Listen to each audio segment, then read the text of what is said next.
Moi, tervetuloa Heurekaan tähän eläinten Body Worlds-näyttelyyn, missä meillä on kaikenlaista ihan sikahienoa näytteillä. Ihan ensimmäiseksi Valkohai.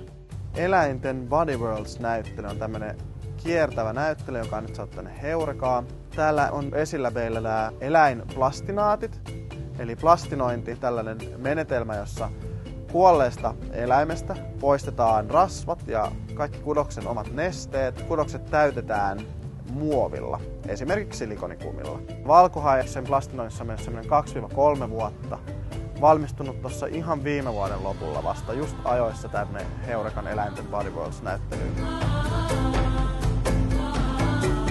Tämä oli super mielenkiintoinen, hauska ja opettavainen näyttely. Voisin tulla mielellään uudestaankin. Se opas oli tosi rento ja mukava ja se kertoo hyvin kaikista uusista asioista ja mä opin tosi paljon tällä retkellä.